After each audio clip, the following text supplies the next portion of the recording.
Anything you need, Commander? Just trying to get a sense of where the crew's at. Thoughts? I've wasted enough of your time for now, Commander. We'll have time for personal debriefings later. What's your opinion on the last mission? I don't see how we could have done things any better. At least not without getting to Eden Prime sooner. And we were on the scene faster than any other Alliance ship could have been. We'll talk another time, Lieutenant. Commander?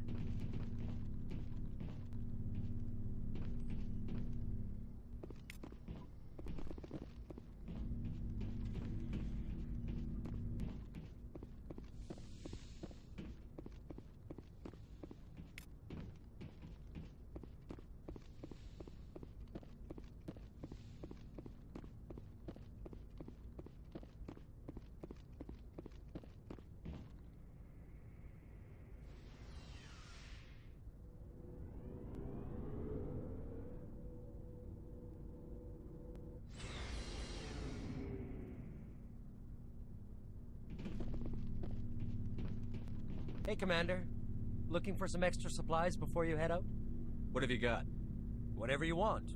Armor, weapons, mods.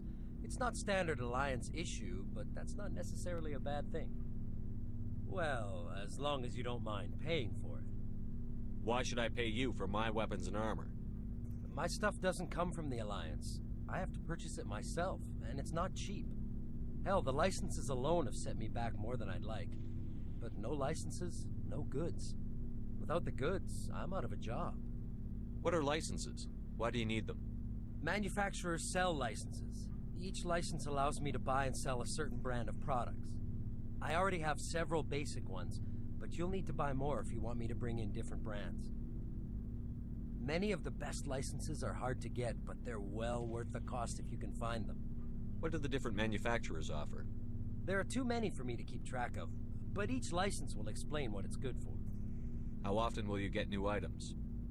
Well, that depends on how many licenses you've purchased, but I'll rotate items on a regular basis regardless. And anytime we land someplace with a big enough port, I'll buy, sell, and trade whatever I can. Check back often. I need to move items quickly, so only the most basic items will be stocked consistently. Let's see what you've got. You bet, Commander.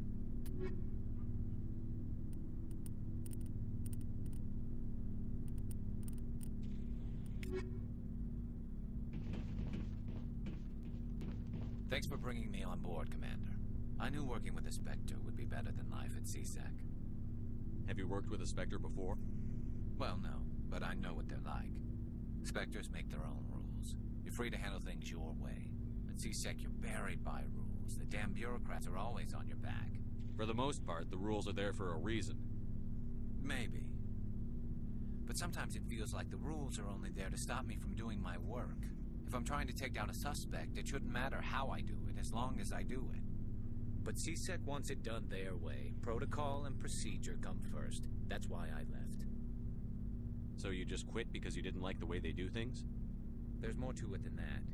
It didn't start out bad, but as I rose in ranks, I got saddled with more and more red tape. CSEC's handling of Saren was typical. I just couldn't take it anymore. I hate leaving. I hope you made the right choice. I'd hate for you to regret it later. Well, that's sort of why I teamed up with you. It's a chance for me to get off the Citadel, see how things are done outside CSEC. Either way, I plan to make the most of this. And without CSEC headquarters looking over my shoulder, well, maybe I can get the job done my way for a change. If getting the job done means endangering innocent people, then no. We get the job done right, not fast. Got it? I wasn't trying to. I understand, Commander.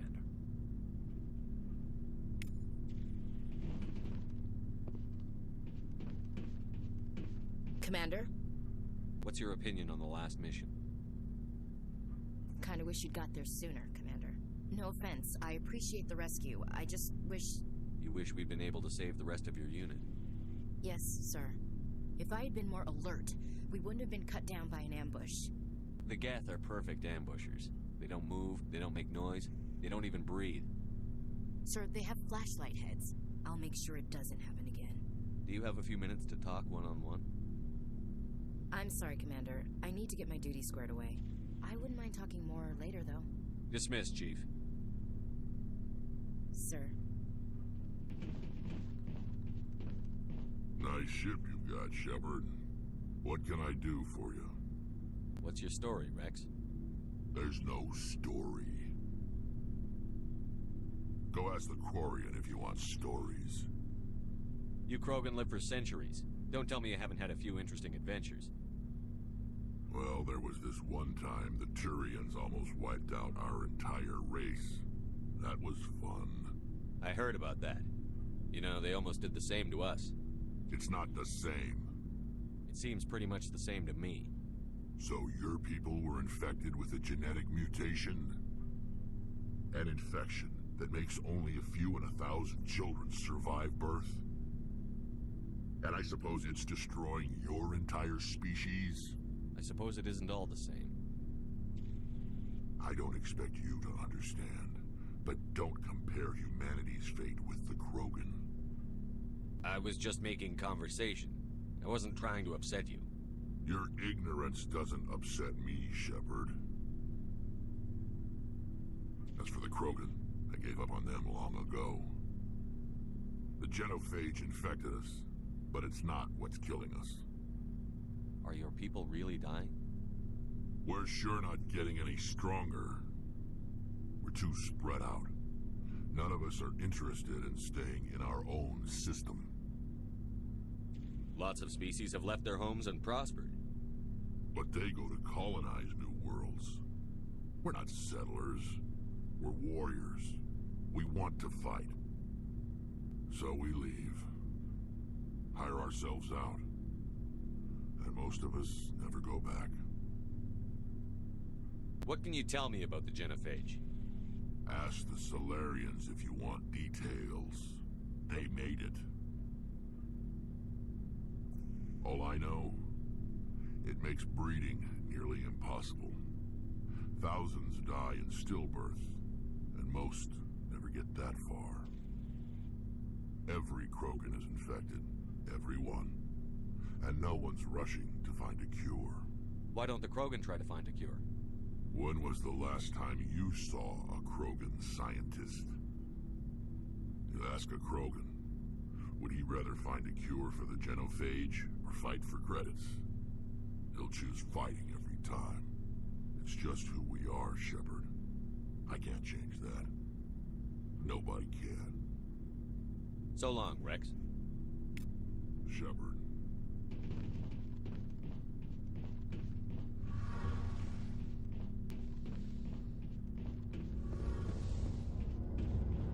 Hey, Commander, you know that Quarian, Tally? She's been spending all her time down here asking me about our engines. I'll tell her to leave you alone. What? No, she's amazing. I wish my guys were half as smart as she is. Give her a month on board and she'll know more about our engines than I do. She's got a real knack for technology, that one. I can see why you wanted her to come along. I figured she'd be a real asset to the team. You got an eye for Tally, Commander, but I'm guessing that's not why you came down here. Fill me in on the IES stealth systems. How does it work exactly? You can't hide a ship out in space. They emit too much heat and radiation. Too easy for sensors to pick them up, unless you find a way to capture those emissions. So our stealth systems trap the energy we give off in storage sinks built into the ship itself. No emissions to give away our location. Eventually the sinks have to be vented. More than a few hours silent running and they overheat. Cook us inside our own hull. There's no way for anyone to detect us? A visual scan can still pick us up. Anyone looking out a window can see us plain as day. But you have to be pretty close to get an actual visual out in space. Most vessels rely on scanners. As long as the stealth systems are engaged, they can't see us. Not unless we accelerate to FTL speeds. Why doesn't it work with faster-than-light travel? Cranking up the FTL blue shifts our emissions, pushes them into frequencies too high to capture in the sinks. As soon as we make the jump, it's like setting off a flare. Sensors can pick up our location whenever we enter or exit FTL flight, but for short-range missions, our stealth systems are amazing, and we've got the only one. Where else have you served, Adams? If you name a class of Alliance ship, I probably served on it. Everything from dreadnoughts and carriers right down to frigates like the Normandy. My last assignment was on the Tokyo, only a cruiser, but she was a good ship. Couldn't hold a candle to the Normandy, though. I want to know more about the Normandy. She's the best ship I've ever served on, probably the fastest vessel ever designed. And she's the only one using the new Tantalus drive core. What's so special about the Tantalus drive core? Proportionally, it's about twice the size of any other vessel. Not only are we faster, we can run at FTL speeds longer before we have to discharge the core. Carry on, Adams. Aye, aye, Commander.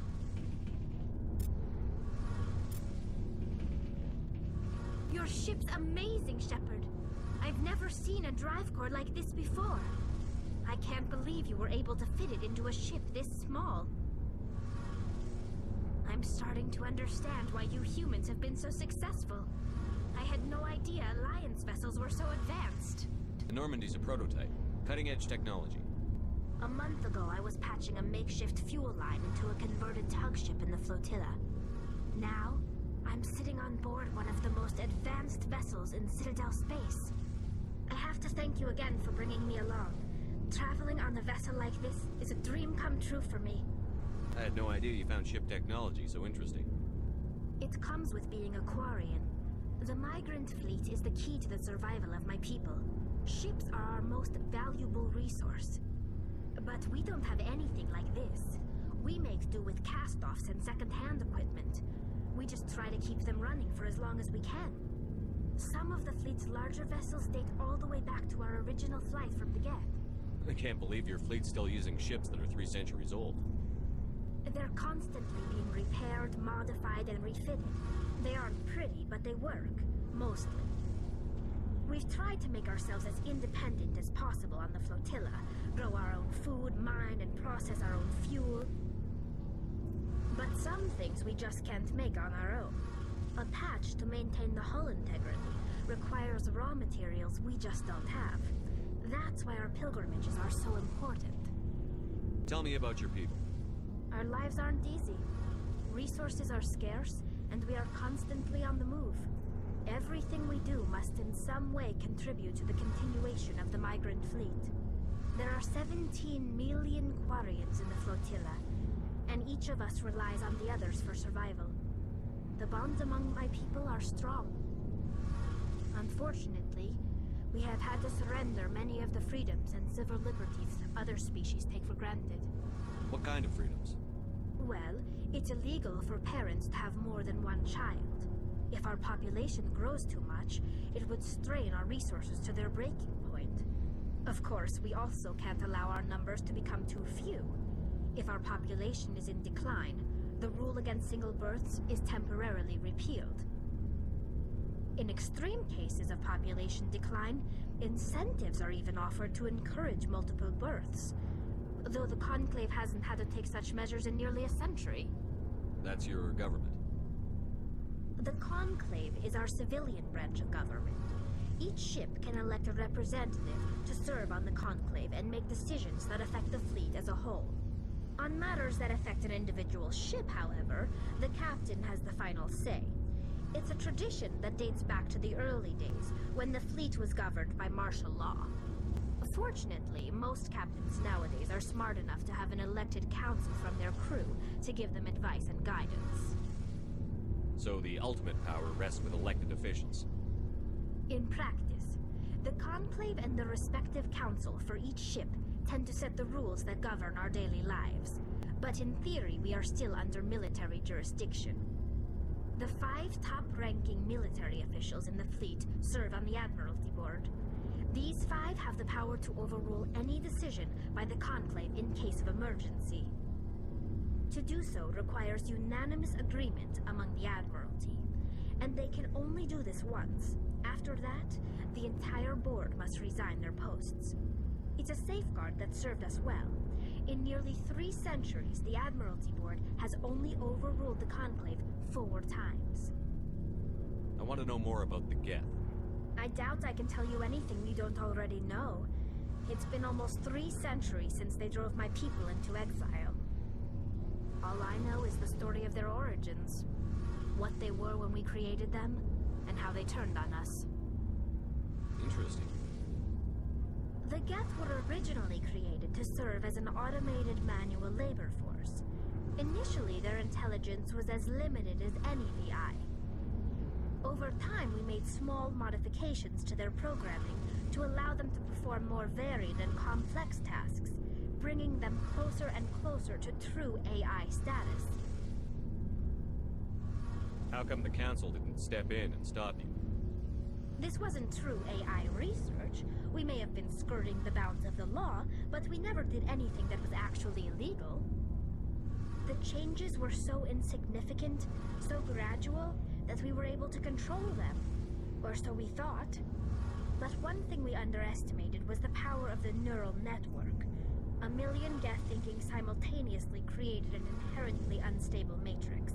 So, the Geth share brain power? Many of the Geth's logic systems were designed to work in concert with other nearby Geth.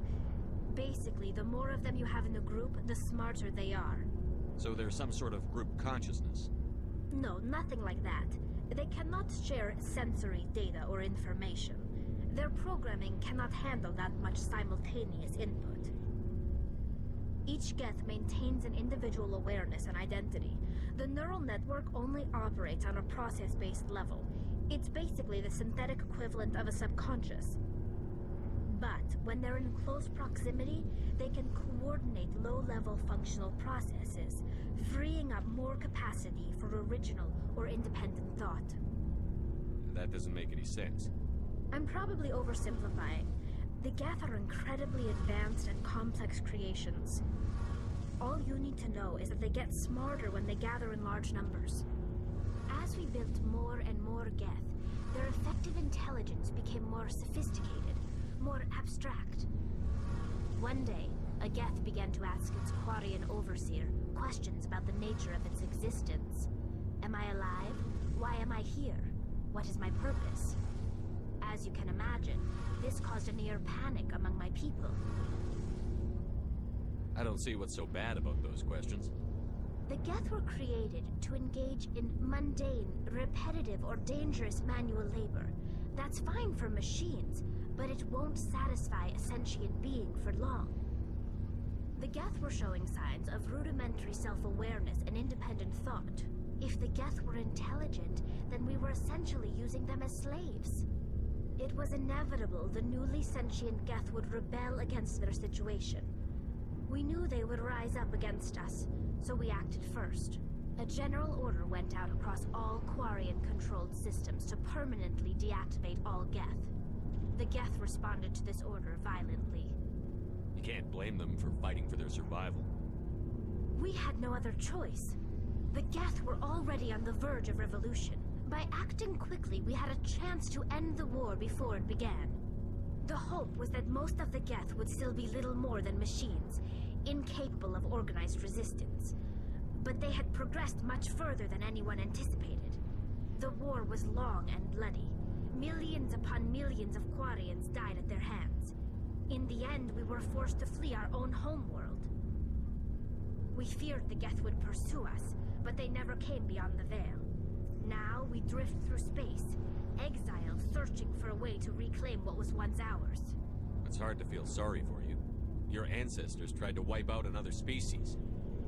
We made a mistake when we created the Geth in the first place, but we did not make a mistake when we went to war against them. If we had not acted, they would have wiped us out. They're a synthetic life form. They have no use for organics. None. Why do you think they cut themselves off from the rest of the galaxy? Why do you think they've killed every organic being who's ever tried to contact them? They didn't kill Saren. What does that tell you? The Geth are not innocent victims in all this. They're the enemy. They want to destroy us. Not just the Quarians. All organic life. That's why they've joined up with Saren. And that's why we have to stop him. I want to know more about the pilgrimage. When my people reach maturity, we leave our birth ships and seek acceptance with a new crew. It's necessary to maintain genetic diversity among the fleet. But no ship wants to accept someone who will be a burden on them. So, to prove our worth, we embark on a pilgrimage. We set out alone, leaving the flotilla and our families behind us. We only return once we have found something of value we can bring back to the fleet. This is presented as a gift to the captain of the respective ship we wish to join. If the gift is accepted, we are welcomed into the crew. Can a captain choose to reject the gift? And that doesn't happen often. Most captains are eager to increase the size of their crew. It increases their own standing in our society. Even when a gift is not particularly valuable, the captain usually accepts it out of a sense of tradition. However, there is a stigma to presenting a substandard gift. It's not the best way to make a good impression on a new community. Most pilgrims don't return until they find something worthwhile. I can't believe they just send you off alone. It's not like they just cast us out. Before we leave, we are given lessons in how to survive outside the flotilla, and given gifts to help us on our journey. We also receive implants to fight off sickness and disease. Generations of living in an isolated and highly controlled environment have left our immune systems weaker than most. By the time we leave the fleet, we are well equipped for the pilgrimage. This is a rite of passage for all Quarians. If it were dangerous, our numbers would suffer. Virtually every pilgrimage ends with a triumphant return and the ritual presentation of the gift to one of the fleet's captains. I want to talk about something else. Like what? I should go. See you later.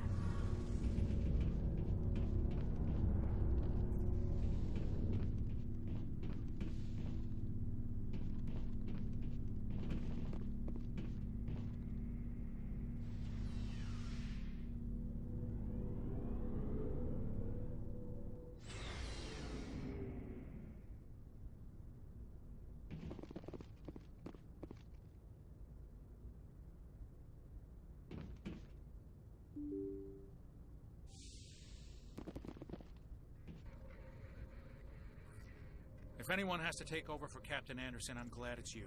I'm not sure about having non-humans on our ship, though. We're all on the same team here, Presley. With all due respect, sir, that's what they said about Nihilus. Look how that turned out. Speak freely, Presley. I want to know if you have a problem with non-humans. It's not that, Commander. Humanity has always handled its own problems. Saren attacked one of our colonies. We should be the ones to stop him. We don't need their help. Some people think asking for help is a sign of weakness. That's just being stupid and stubborn. No matter how strong you are, allies can make you stronger. I guess so. Maybe I'm just stuck in the old ways of thinking. But don't worry, Commander. This won't be a problem. How did you end up assigned to the Normandy?